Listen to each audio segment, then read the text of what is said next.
Hello everyone, welcome to my channel. In this video, we are going to talk about how to remove friends on Snapchat.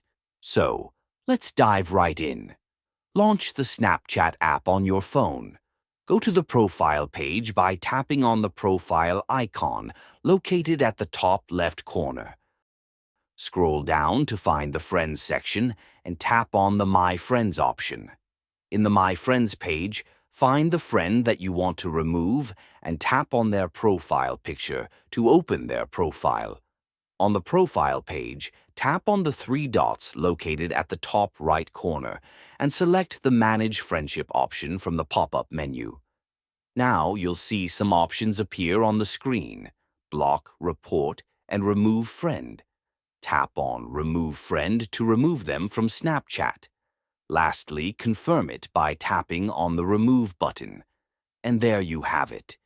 If you found this video helpful, don't forget to like and subscribe to our channel for more tutorials. Thanks for watching.